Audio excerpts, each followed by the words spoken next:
Se ve. Muchas gracias. Ok, mil gracias.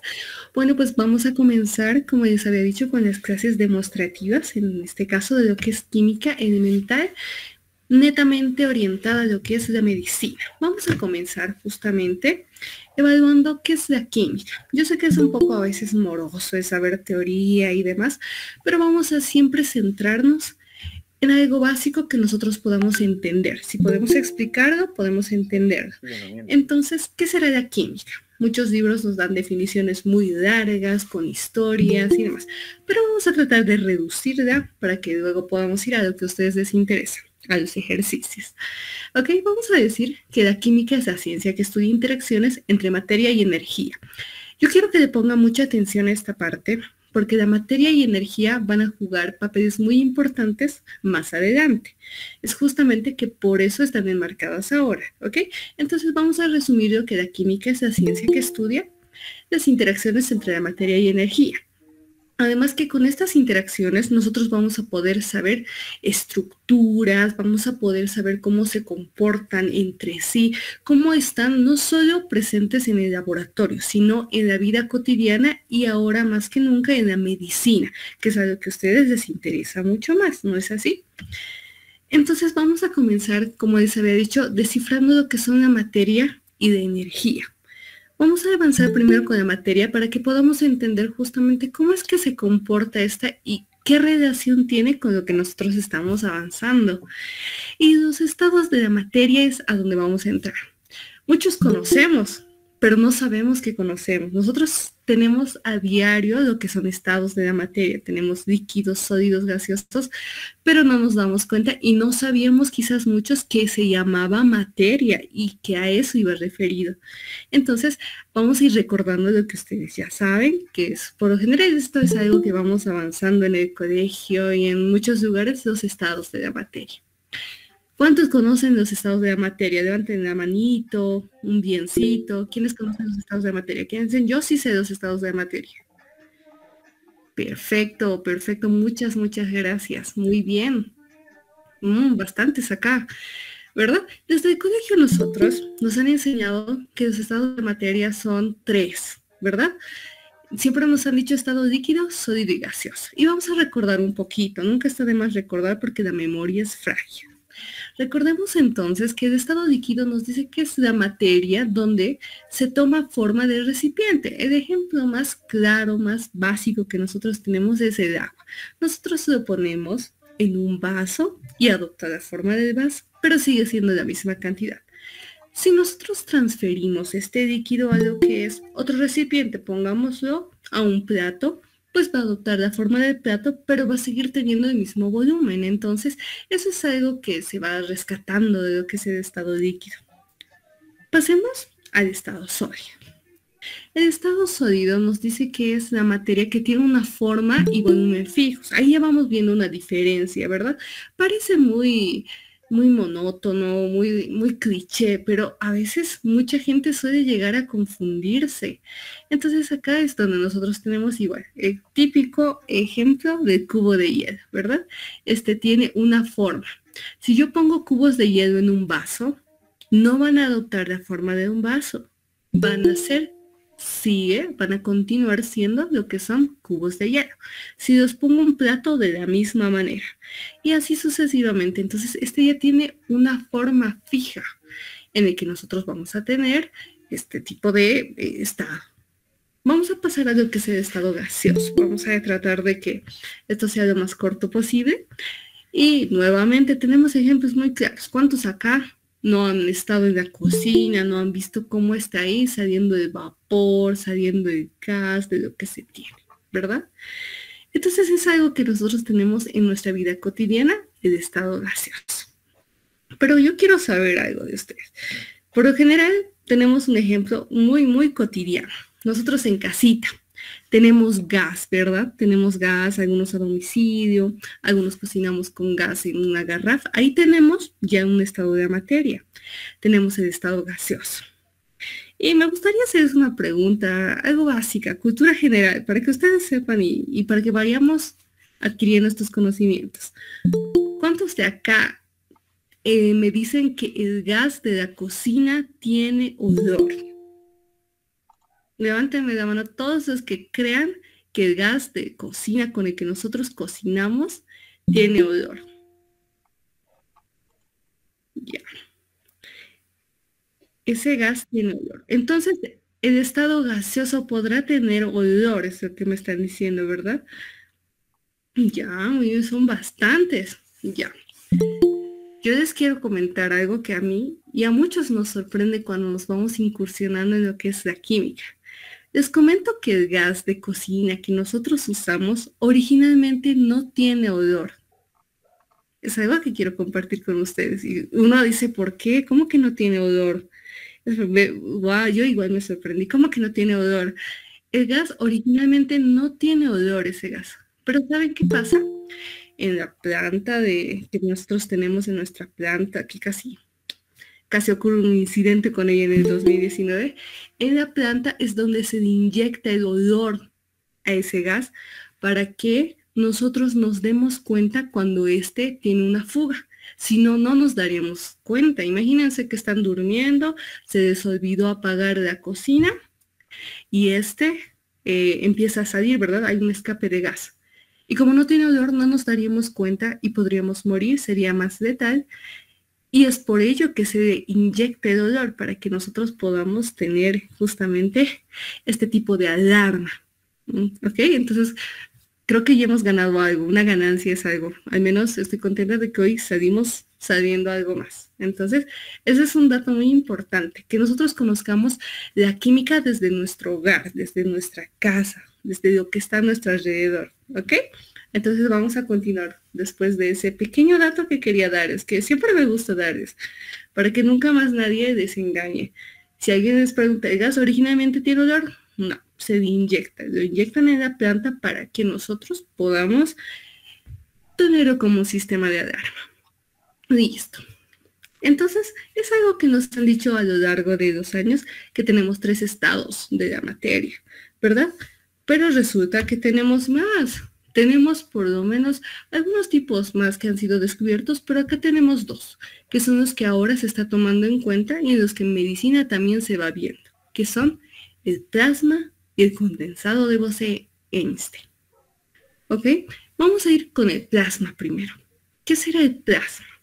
Es un estado de la materia que es muy, muy similar al gas, pero en las partículas están cargadas eléctricamente.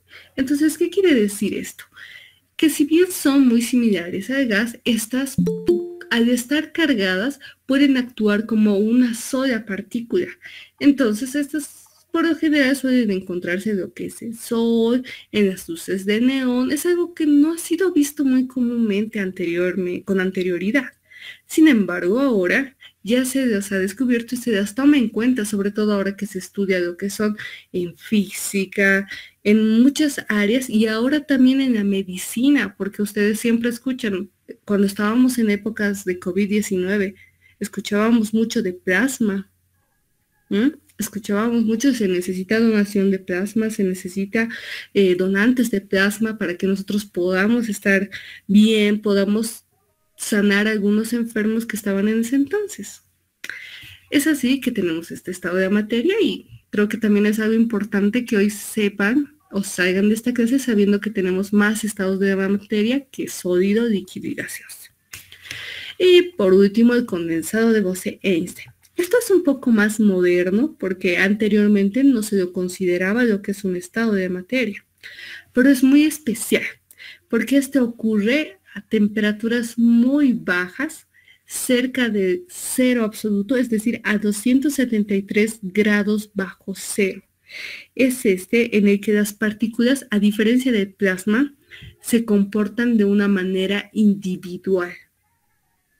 Este tipo de estado, sobre todo, se puede tener en lugares donde justamente se tiene estas temperaturas, pero uno pensaría, yo no vivo en el Polo Norte, yo no vivo en el Polo Sur, yo no vivo en la Antártida, pues no. En medicina, en laboratorio, sobre todo, hay muchos medicamentos que requieren estar a temperaturas muy bajas. ¿Alguna vez han visto cuando llegan las enfermeras a inyectarles contra tétanos, contra muchas enfermedades y nos duele cuando nos inyectan, ¿verdad? ¿Por qué? Porque lo traen en una cajita. Esa cajita lo está refrigerando porque necesita estar a una temperatura muy, muy fría. Y es por ese frío que está entrando a nuestra sangre tan caliente que suele causarnos ese choque térmico y ese dolor. Entonces yo quiero que sepan que esto también es algo que van a necesitar saber. El condensado de Bose-Einstein y el estado de lo que es el plasma es muy importante que también ya lo vayan considerando para que ustedes cuando ya estén en laboratorio, en carrera, lo puedan usar a su favor. Y nuevamente, vamos a ver cómo se comporta la materia. Como ya hemos visto, tenemos varios estados. Vamos a considerar los primeros 4 en los que vamos a imaginarnos. Siempre es mejor la vida con ejemplos que podemos recordar. Por ejemplo, vamos a imaginar, ¿ok? Vamos a imaginar los estados de la materia como personas, ¿ok? Vamos a imaginar que cada persona es una partícula. Visualicemos que estamos en una fiesta, ¿ok? Si estuviéramos en un estado sólido, nosotros en una fiesta podríamos ver cómo todas las personas están juntitas, apretadas, como cuando ya no hay espacio. Es así como se comportan las partículas en el estado sólido. Pero en un estado líquido, imagínense que en una fiesta ya pues están un poco apretados, pero todavía tienen un pequeño espacio, digamos que tienen como medio metro, 1 metro, para que ellos puedan bailar, puedan moverse y demás. Entonces, es eso lo que representan las partículas en un estado líquido, tal como por nosotros podemos tener acá. A ver, veamos, tal como podemos ver nosotros en esta parte de acá, ¿verdad? Listo. Ahora vamos a hacer lo que es la parte del estado gaseoso. Como podemos ver acá, las partículas están más separadas. Es lo mismo, imagínense que en una fiesta hay mucho más espacio, entonces la gente está dispersa, pero está corriendo como loca de aquí para allá. No se quedan quietas, están corriendo. Imagínense que suena la alarma de incendio y todos empiezan a correr de aquí para allá con un estado caótico. Eso es lo que sucede con las partículas en el estado gaseoso. Mientras que en el estado plasmático, como nosotros podemos ver, nos dice que la fiesta está tan alocada que algunos ya hasta brillan. Eso es lo que pasa en el estado plasmático. Se pueden unir y generarse o moverse como todos en uno solo, pero siguiendo, imagínense que están siguiendo todos una misma coreografía. Es esa la manera en la que ellos se comportan, sobre todo en el estado plasmático. Es así como nosotros podemos ir recordando poco a poquito cómo estos se comportan, cómo estos tienen. Ese ejemplo creo que es muy práctico para que ustedes se acuerden cómo es que se comportan las partículas en los distintos estados de la materia. ¿Tienen alguna consulta hasta aquí? Recuerden que si tienen alguna duda, ustedes pueden interrumpirme, no hay problema, y me lo pueden hacer saber. ¿De acuerdo? Voy a estar leyendo su chat, voy a estar viendo, en este caso vamos a bajar el manito a lo que son los compañeros para que luego empecemos de cero, ¿ya? Para que me dé cuenta quiénes están haciendo lo que son las preguntitas. O bueno, lo va a bajar nuestro anfitrión. Listo. Muchas gracias. Continuemos entonces. Vamos a ver ahora nuevamente con todo lo que ya sabemos de la materia. Ya sabemos sus estados, ya sabemos cómo se comportan las partículas. Entonces vamos a comenzar a ver cómo es que suceden los cambios en los estados de materia, porque nosotros podemos ver estos cambios y se pueden dar. Vamos a comenzar con el de fusión. Es el más conocido, podría decirse, que es cuando pasa el estado de la materia de sólido a líquido, ¿verdad? Acá tenemos el ejemplo claro de sólido a líquido, un chocolate. ¿Alguna vez han estado en el calor comiéndose un chocolate y de la nada se ha derretido en sus manos o un helado? Lo que está pasando es un fenómeno llamado fusión. Este está pasando de un estado sólido a un estado líquido. Veamos. Creo que tenemos alguna consulta, algún mensaje.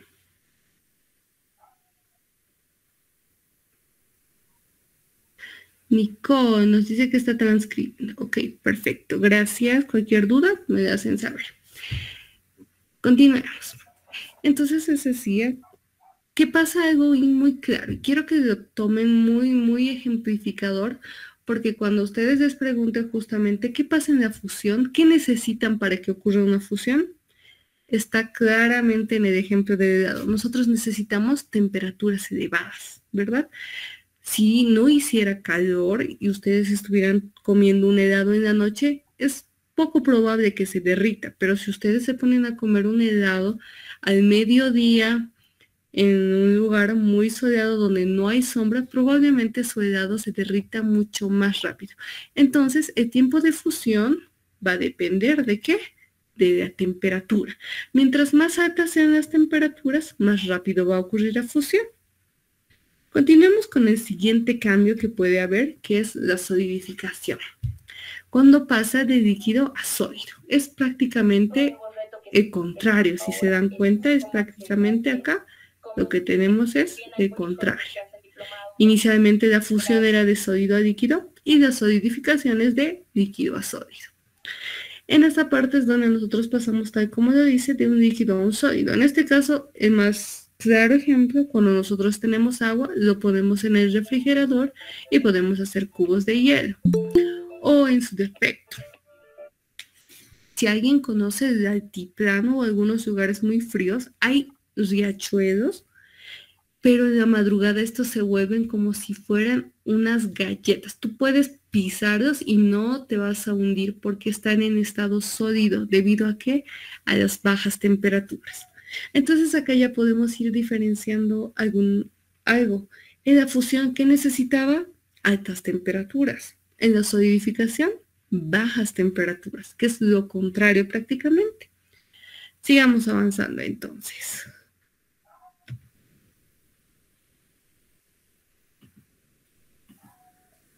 Tenemos lo que es la vaporización. Tal como lo dice su nombre, cuando nosotros tenemos un líquido gaseoso es cuando ocurre la presencia de vapor. El mejor ejemplo que nosotros tenemos en nuestras cocinas. Tenemos nuestra ollita, tenemos nuestro líquido, le ponemos agua, ¿verdad? Quienes acá se distraen viendo el teléfono y dejan su caldera ahí en la cocina y se olvidan apagar. ¿Qué pasa? Regresan y su caldera ya no tiene agua. ¿Qué ha pasado con el agua? ¿Qué pasó con el agua? Se ha secado.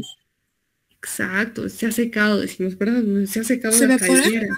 Exacto, se ha evaporado. Eso es lo que ha pasado. Entonces nosotros sí sabemos de química, ¿se dan cuenta? Ustedes sí saben. Lo que no sabemos son los nombres. Entonces es importante que ya para irse familiarizando con la materia, vayamos conociendo conceptos y agarrando esos conceptos para aplicarlos en la vida. Entonces ustedes llegan a su casa y digan, no mamá, no se está secando, se está evaporando, ¿ok? Entonces ya vamos a ir conociendo, porque ustedes son muy inteligentes, ustedes saben de química, solo que no saben que saben. Y acá vamos a recordar y vamos a hacerles ver que ustedes sí saben, ¿ok? Entonces, ¿qué necesitamos para la vaporización, muchachos? La temperatura. Si en fusión necesitábamos altas temperaturas, en solidificación necesitábamos bajas temperaturas. Para la vaporización, ¿qué necesitamos? Basándonos en el ejemplo.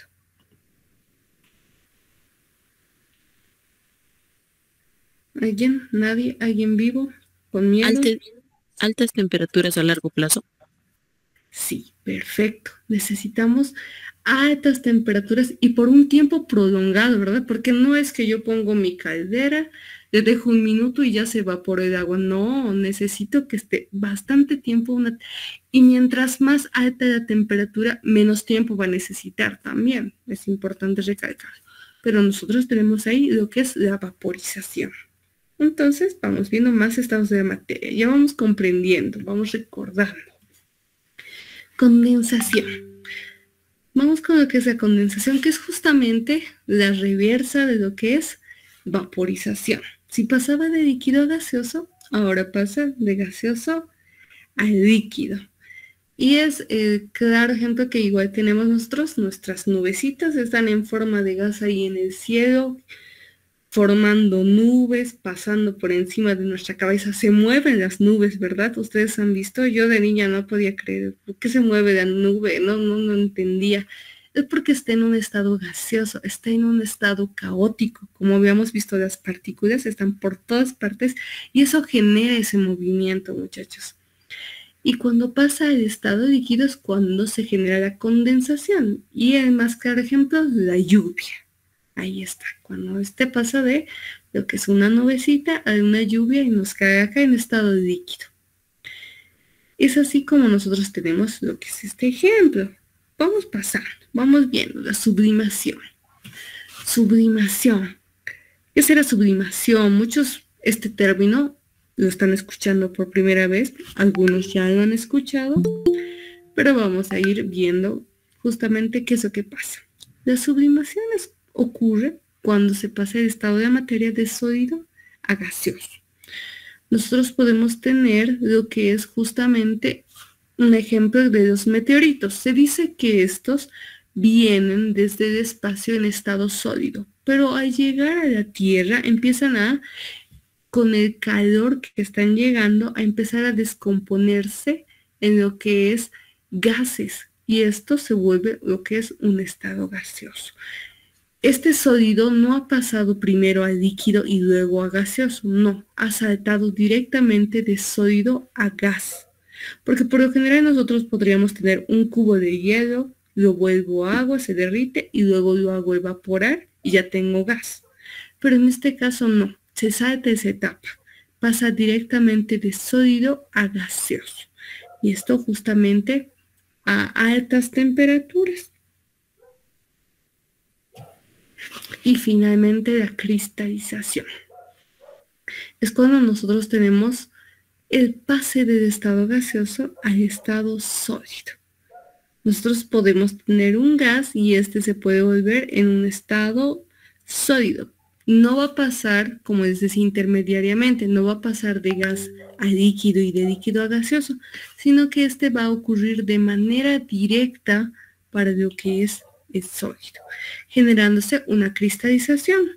Uno de los ejemplos que se tiene sobre todo para esto son en los lugares donde se tiene temperaturas muy altas y se tiene lo que son plantaciones, jardines, en el que a la hora de la madrugada estos pueden ir generando lo que son escarchas. ¿Alguna vez han visto escarchas en las plantitas, en las flores? Son como unos cristalitos que tienen. Eso es la cristalización. Son como cristales. En la madrugada ustedes podrían verlo, sobre todo en lugares donde hay muchas plantaciones, valles, pueden ver una hojita donde se tiene una especie de pequeñas pelotitas transparentes que son como cristales. Estas han ocurrido de lo que es la fase gaseosa a la fase sólida directamente. Dicho esto, vamos a ir pasando a lo que ya nos interesa, ya no nos desesperemos.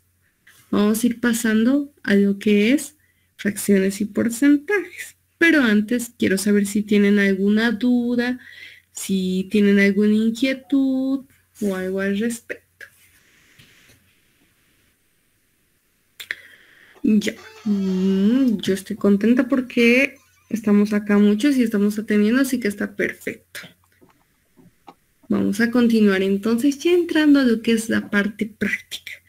Ya sabemos qué es materia, ya sabemos cómo se comportan las partículas, cómo pasan de una fase a otra, cómo ocurren esos fenómenos. Entonces vamos a pasar a lo que son fracciones y porcentajes, ya para irnos entrando más a lo que es esto de la materia. Nosotros en matemáticas solemos ver fracciones y porcentajes, ¿verdad? Pero ¿qué tendrá que ver con la química? ¿Será lo mismo? ¿Será diferente? En química, las fracciones y porcentajes se usan para describir cantidades, tal como en matemáticas, pero la diferencia es que nosotros lo hacemos con sustancias. Nosotros necesitamos saber cuánto de algo hay dentro de otra cosa.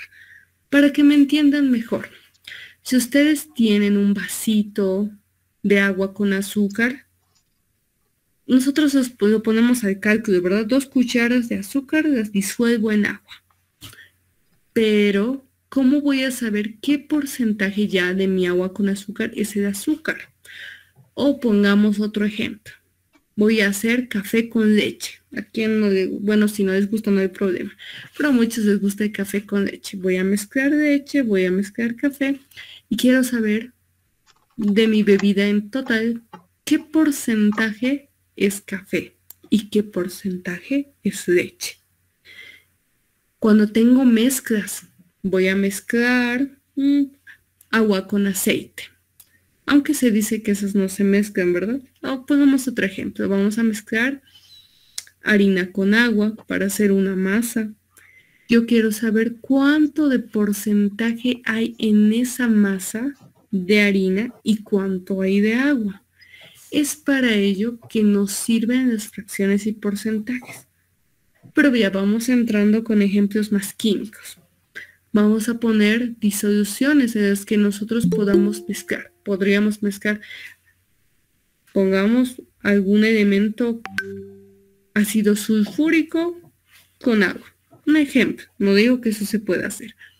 Yo necesito saber cuánto de ácido sulfúrico hay y cuánto de agua hay. Es para ello que nos sirve. Entonces vamos a empezar sabiendo qué son las fracciones, ¿ok? Las fracciones en este caso nos van a expresar justamente la proporción de estas sustancias, como les había dicho. Algo que se utiliza mucho en química son las fracciones molares, para saber cuántos moles, cuántas moléculas hay de alguna sustancia. Y los porcentajes nos van a indicar la cantidad de esta sustancia relacionada a un 100%. Si consideramos que el total de lo que tenemos es el 100%, ¿cuánto de porcentaje tendrá justamente esa sustancia? Es así que ya vamos a ir viendo algunos ejercicios para que nos vayamos familiarizando con estos conceptos de fracciones, porcentajes, de materia, de mezclas, disoluciones. Sin antes mencionar las ecuaciones que hoy van a regirnos. ¿Ok? Quiero que le pongan mucha atención a estas dos ecuaciones porque son las que nosotros vamos a ir viendo sobre todo el día de hoy. Sobre todo la primera, que nos dice qué son las concentraciones. Vamos a poder saber. Entonces, con estas fórmulas nosotros vamos a descifrar. ¿Qué nos dice la primera fórmula? Nos da la concentración de disoluciones. ¿Para qué nos servirá esto? Para saber el porcentaje de masa de soluto que nosotros podríamos tener y de solución. ¿Pero qué será soluto? ¿Qué será solución? Muchos están escuchando estos conceptos por primera vez. Muchos ya los han visto, pero no se acuerdan. Ok, vamos a recordar. Cuando nosotros hablamos de la masa de un soluto, nosotros nos referimos por lo general a la parte sólida o a la pequeña parte que se va a disolver. Vamos a irnos con ejemplo para que me entiendan mucho mejor. Nosotros vamos a hacer agua con azúcar. Mi soluto va a ser el azúcar y mi disolvente va a ser el agua, porque el agua es quien lo va a disolver. Pongamos otros ejemplos, sobre todo las chicas que pueden ver cómo ocurre en lo que son, hay solventes, en lo que es la pintura, en la manicura de uñas. Cuando ya las tienen pintadas las uñas y necesitan limpiar esas uñas, ¿qué usan? Usan un solvente. ¿Para qué? Para derretir ese soluto que se tiene ahí. Entonces vamos viendo justamente que hay muchas maneras en las que nosotros podemos tener. El ejemplo, agua con sal. ¿Quién sería el soluto en agua con sal? La sal. Perfecto, Johnny, muchas gracias. La sal sería nuestro soluto. ¿Y quién sería nuestro disolvente? El agua. El agua. Perfecto, lo tiene. Entonces, con estos conceptos que nosotros vamos viendo, ya vamos a entrar a lo que son nuestros ejercicios. Ya sabemos que necesitamos sí o sí para una disolución un soluto y un solvente. Comencemos con algo cortito que nos dice: calcule el porcentaje de masa de una solución que tiene 6 gramos de soluto en 80 gramos de disolución. Ahí está. Cuando nosotros vamos a resolver ejercicios de química, muchachos, es muy importante que veamos bien los enunciados, que identifiquemos bien qué datos nos está dando y qué datos nos está pidiendo. Porque si no entendemos los ejercicios, no vamos a poder resolverlos o simplemente los vamos a resolver de manera mecánica, solo por hacerlo, pero sin saber, sin entender por qué lo estamos haciendo. Y es importante que ustedes entiendan para que cuando pasen a sus laboratorios, ustedes tengan el conocimiento muy, muy firme de lo que están haciendo y sepan por qué lo están haciendo. Dicho esto, acomódese que comenzamos. Vamos a calcular, nos dice, el porcentaje de una solución que tiene 6 gramos de soluto en 80 gramos de disolución. Ok, ya lo tienen, le pueden sacar captura, lo pueden copiar para que vayamos. Y si tienen alguna duda o voy muy rápido, también me dicen, vuelva a repetir y no hay problema, lo repetimos. Comenzamos. ¿Qué es lo primero que nosotros tenemos que hacer a la hora de estar nosotros acá resolviendo nuestro ejercicio? Primero tenemos que anotar, identificar qué nos está pidiendo, qué es lo que nosotros necesitamos. Entonces vamos a anotar primero nuestra ecuación. ¿Se acuerdan que les había dicho, tomen en cuenta mucho estas ecuaciones? Eso es lo que tenemos que hacer. Vamos a identificar. Ok, nuestra ecuación nos dice que el porcentaje de masa se halla con una división de masa de soluto respecto de la masa de disolución por el 100%. Entonces vamos viendo, vamos a ir viendo qué tenemos, qué no tenemos, ¿ok? ¿Tengo masa de soluto, muchachos?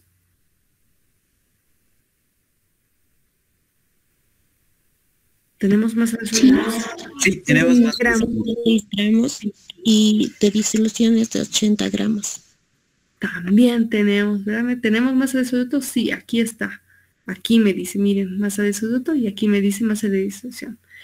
Entonces, cuando nosotros tenemos estas ecuaciones, que por lo general a algunos no les gusta y decimos, ¡ay, ecuaciones! Ya. Lo primero que tenemos que hacer es saber, ¿tengo todos los datos? Sí, ya hemos visto que tengo los datos. Si tengo los datos, puedo resolver el ejercicio. Perfecto. Como tengo los datos, entonces, ¿qué vamos a hacer? Vamos a identificar justamente.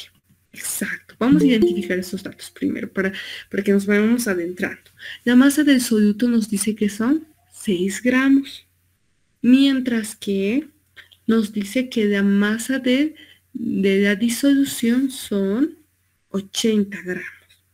Listo. Ya tengo los datos, ya los hemos identificado. Lo único que me queda es reemplazar.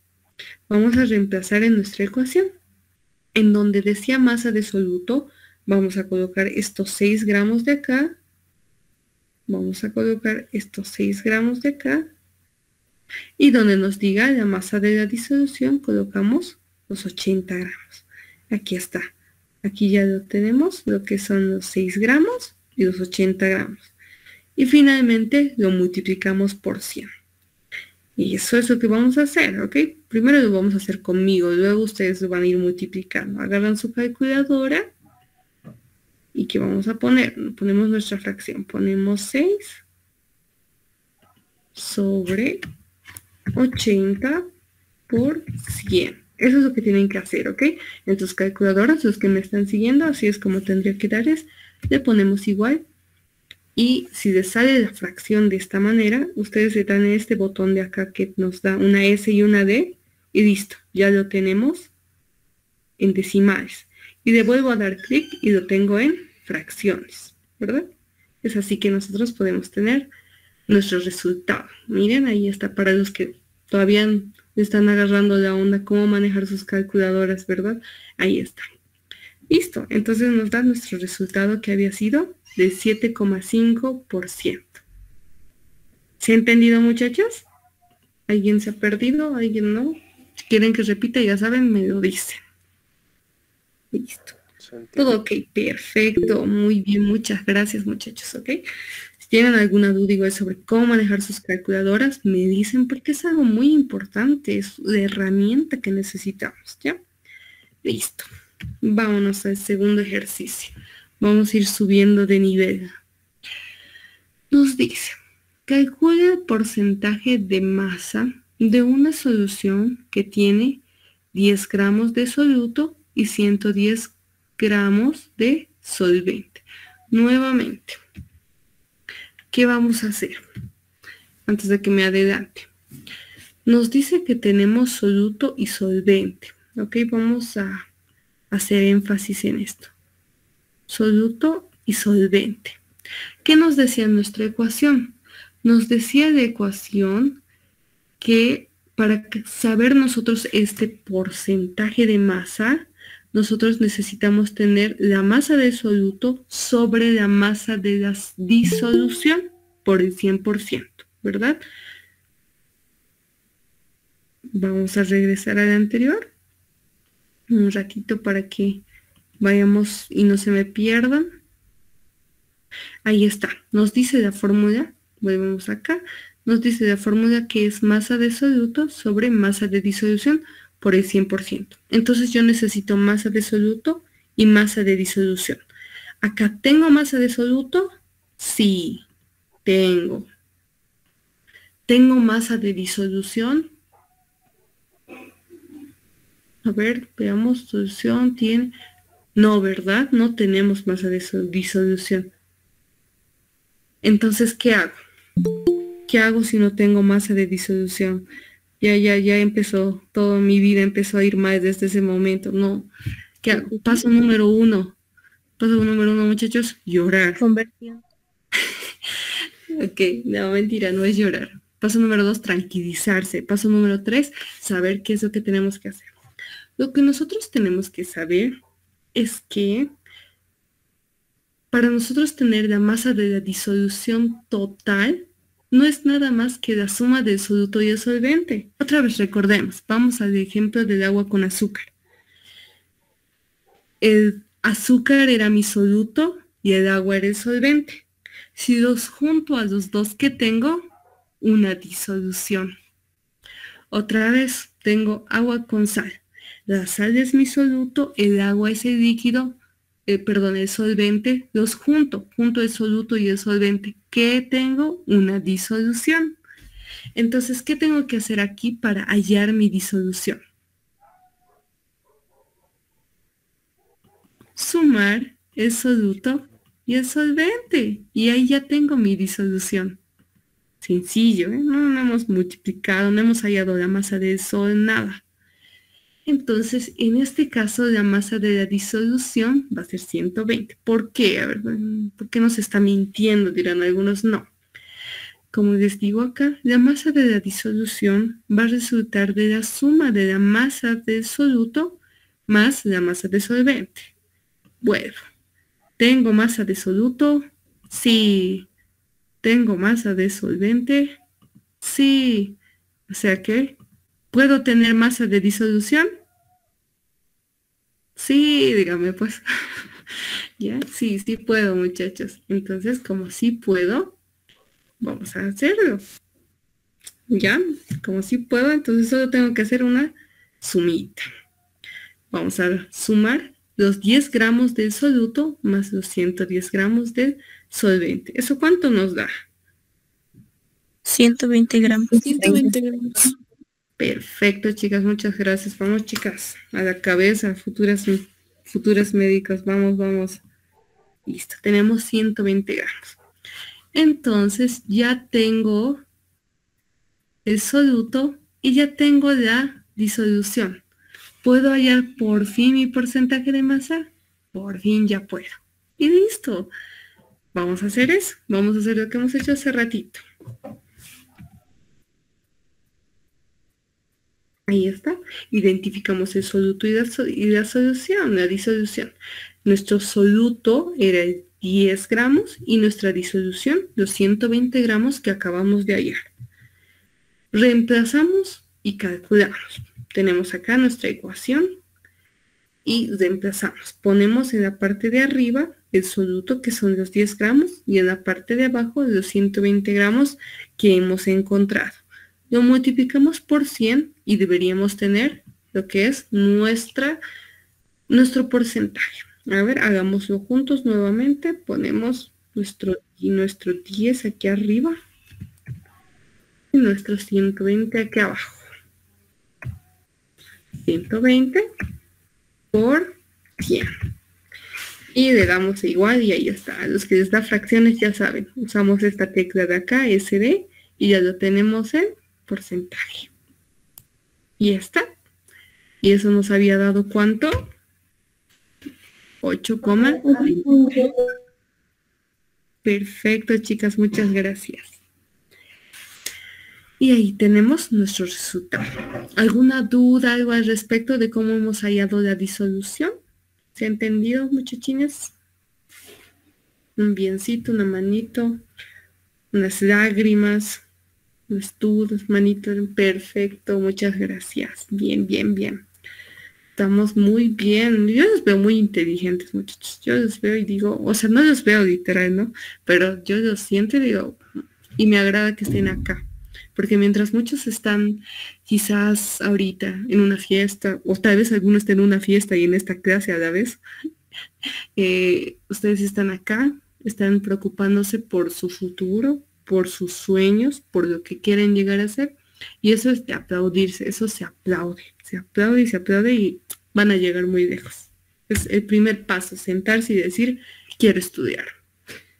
Vamos entonces con el ejercicio número 3. Nos dice, calcula la masa de soluto que tendría una disolución de 220 gramos, que es 4% de porcentaje en masa. Aquí ya cambió un poquito la cosa, ¿no? Nos dice, ¿qué está pasando aquí? ¿Qué está pasando? Esto está muy diferente a lo que hemos aprendido hace rato. Está como 2 más 2 y luego hay la masa del sol, ¿no ve? Ya. Nos dice que calculemos la masa del soluto. Como les digo, siempre entendamos, analicemos qué nos está pidiendo. Esto es lo que nos está pidiendo, la masa del soluto. ¿Qué tendría una disolución? Esto lo vamos a poner en verdecito. Nos está dando la disolución. Por acá, por algún lado, me está dando la disolución y me está pidiendo que yo halle la masa del soluto. Y me está dando el porcentaje. Esto lo vamos a poner en azul.